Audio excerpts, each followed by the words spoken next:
ChatGPT 4.0 just launched recently at sobrang dami ng pwedeng gawin dito ngayon. Salamat sa bagong features at technology na kasama nito. Meron na tayong isa sa mga most advanced versions ng ChatGPT na pwedeng gamitin. With this, nakikita na namin na libo-libo kung hindi man daan-daang libong businesses ang nag-a-adapt ng ChatGPT sa kanilang business model. Pati na rin mga taong ginagamit to sa day-to-day life nila para gawing mas madali, efficient at syempre better ang mga bagay. So the question is, with this new model of ChatGPT, what can we do with it and how can we utilize it on a day-to-day basis? Sa video na to, i-cover ko ang 15 amazingly cool things na pwede mong gawin gamit ang ChatGPT 4.0. Bibigay ko sa inyo ang complete rundown kung paano gamitin ang bawat prompt, paano ito mag-fit sa daily life mo at paano nito mapapadali ang mga bagay. Kung gusto nyong itry ang ChatGPT, make sure na gamitin yung link sa description sa baba. At kung gusto nyo pang i-check yung iba naming videos tungkol sa ChatGPT, panoorin nyo na lang sila dito sa channel. Meron kaming isang buong video na nakadedicate para i-cover ang bawat feature na nasa loob ng ChatGPT 4.0.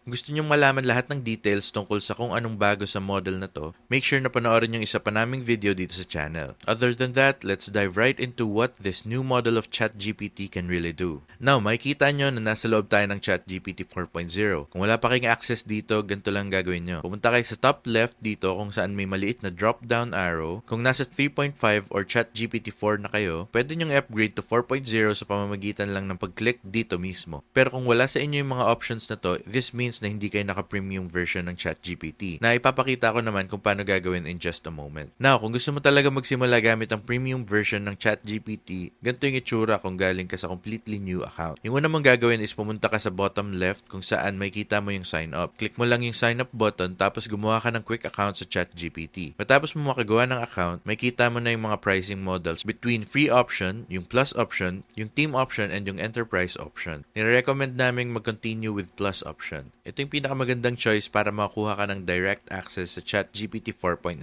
Makuha mo rin yung full access sa iba pang ChatGPT models. To start, i-click mo lang yung Start Now button, tapos i-apply mo to sa account pagkatapos mong ilagay yung payment details mo. Ngayon na nasa plus version na tayo ng ChatGPT, papakita ko na yung kaya ng model na to. Makikita nyo dito na nag-type ako sa box sa baba, show me real-time responses without changing tabs. Isa to sa mga feature na kayang gawin ng ChatGPT 4.0 at ipapakita ko sa inyo to ngayon. As you can see, sinabi ko kay GPT 4.0 na ipakita sa akin yung buong process na to. Ang unang sinabi niya ay, "Sure, I can provide real-time responses directly within this chat without requiring you to switch tabs. Please let me know what specific information or assistance you need and I'll provide the right responses here." So for a perfect example dito, meron akong script ng video na to sa left side ng tab. Kunwari, gusto kong kunin yung isang specific na piece of information mula sa Google Doc na yon, tapos ilagay dito sa chat nang hindi na nagsiswitch ng tabs. Simple lang, tatanungin ko lang si ChatGPT na puntahan yung tab kung nasan yung script ko at kunin yung specific information na kailangan ko. Makikita nyo dito na tinype ko, "Can you go to that tab with Google Docs in the 15 cool things to do and find number 7 on that list?" Pagka-hit ko ng enter button, pupunta si ChatGPT sa Google account ko at kukunin yung specific na information na kailangan mula sa Google Drive ko. Hindi ko na kailangan pa mag-switch ng tab or mag-setup ng kahit anong integrations. Alam na agad ni ChatGPT kung paano to gawin dahil nakalink na siya sa Google account ko. Sobrang helpful nito kung nag-work ka sa loob ng ChatGPT at ayaw mo nang mahassle na palipat-lipat ng tabs or pumunta pa sa iba't ibang platforms. Lahat ng kailangan mo ay integrated into one singular space. Now, yung next feature ng ChatGPT 4.0 ay multiple persona interactions. Makita nyo dito, tatanungin ko si ChatGPT, "What are multiple persona interactions?" Sasagutin naman ako ni ChatGPT na basically ang mga artificial intelligence chatbots at virtual assistants ay nagpo-provide ng persona na ginagamit nila habang kausap ka. Now, kaya ng model na to makipag-usap sa iba't ibang tao or different personas ng sabay-sabay. So, imbis na makipag-usap ka sa singular GPT response platform, pwede ka nang makipag-usap sa multiple personas at the same time. Ang gagawin ko para mapakita sa inyo to is pupunta ako sa ChatGPT tapos sasabihin kong, "Give me an example of multiple persona interactions." As you can see, nagbigay si ChatGPT ng full example nito. Yung first persona ay isang customer service chatbot para sa e-commerce website. Ang ginagawa nito is nagka-create ng chatbot na, for instance, isang friendly greeter. Ang pangalan ng persona na ito ay Alex. At yung role niya is i-welcome yung users, magbigay ng general information at tulungan silang mag-navigate sa website. Meron ding persona 2, which is isang tech expert. For this, sila yung nagbibigay ng detailed information, technical specifications, at mas in-depth analysis ng mga bagay-bagay. Tapos yung persona 3, ito naman yung support specialist. Sila yung sobrang galing when it comes to post-purchase support para matulungan yung mga customers pagkatapos nilang bumili. Makikita nyo na sa 3 personas na to, kaya ng ChatGPT magbigay ng different outcomes depende sa kung anong persona yung kailangan mo. Kunwari, nagbebenta tayo ng hard drives at at gusto ko na yung tech support persona ang sumagot sa tanong ng customer kung ilang gigabytes ang kaya ng isang hard drive. Mag-generate si ChatGPT ng response para sa persona na to. Tapos pwede ko na itong i-feed sa customer para masagot yung tanong nila. Super helpful nito para sa mga new companies na nagsisimula pa lang gumamit ng persona technology or may chatbot service. Kaya rin ni ChatGPT na maging intermediary or maging host tulad ng game show host. Ibig sabihin kaya niya mag-manage ng games like rock, paper, scissors, mga basic board games, chess games, or kahit anong laro na kailangan ng arbitration skill. Kaya rin ni ChatGPT na maging game show host mismo. Nag-host siya ng laro, nagbibigay ng prizes, rewards, at benefits para sa mga nakaka-complete ng game. Isa sa pinakamalaking benefits na meron si ChatGPT is yung ability niya mag-browse sa internet. This means na kung gusto mong maghanap ng sagot sa questions like, how many bones are in the human body and what is the 52nd bone in the left leg? Pwede mong ipa-Google search kay ChatGPT to at makakakuha ka agad ng instant answers. Ibig sabihin din nito, meron ng full accessibility to the internet si ChatGPT. Wala ka nang kailangan i-install na plugins at kung anong additional steps. Naka-built-in na to in the first place. Kaya rin ni ChatGPT 4.0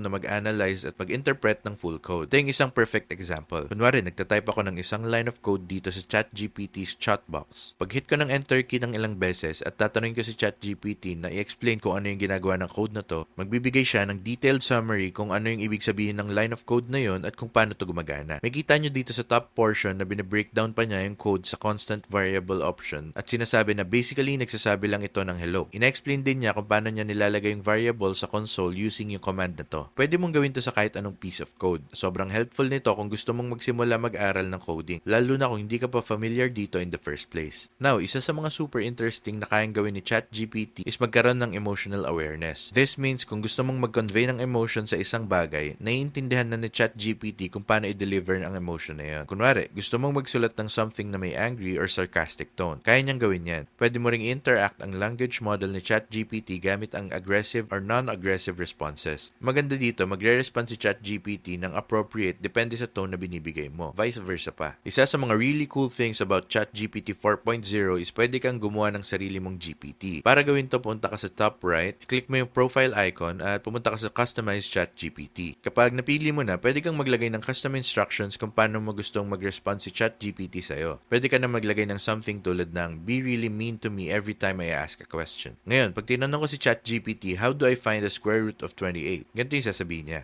Oh, come on. You really can't figure out the square root of 28 on your own? Fine, I'll help you. The square root of 28 is approximately 5.29. It's not an integer, but it can be simplified. Tapos maglalagay siya ng medyo sarcastic na banat na try to remember that next time. With ChatGPT 4.0, pwede mo rin tong integrate sa customer service systems mo. Sobrang ganda nito para sa mga chatbots or kung gusto mo lang mag-provide ng customer service on a large scale. Lalo na para sa mga easy to answer na question. Meron ding image generator si ChatGPT kung saan pwede kang mag-generate ng images on the fly sa loob mismo ng platform. Kaya rin ito mag-generate ng highly complex 3D models gamit ang ChatGPT 4.0. Kunwari, tatanungin ka sa ChatGPT na gumawa ng 3D model ng string theory. Pagtapos niya, maglo-load siya saglit. Then, ito na yung 3D model ng string theory na ginawa niya. At syempre, isa lang to sa mga example. Pwede kang mag-create ng kahit anong image na maiisip mo basta kaya mong i-type out ng maayos. Isa sa mga malaking benefits ng ChatGPT ay yung pag-plan at pag-create ng content para sa business mo. Kunwari, meron kang dog care business at gusto mong gumawa ng content para sa mga taong concerned sa pagpapakain ng tama sa mga aso nila. Pwede mong tanungin si ChatGPT, what are some problems pet owners have when they're trying to feed their dog? Mag-generate si ChatGPT ng comprehensive list ng mga problems na na-experience ng mga pet owners when it comes to feeding their dogs. Pwede natin gawin pagtapos is tanungin si ChatGPT na gumawa ng list ng comprehensive at engaging title hooks para sa short form content. Kapag ginawa natin yan, mag-generate si ChatGPT 4.0 ng mga title hooks at kung gusto pa nating i-expand ang information na yan, pwede rin nating i-request kay ChatGPT na mag-search sa internet para maghanap ng additional information na tingin niyang makakatulong. In my opinion, sobrang useful tool talaga ng ChatGPT 4.0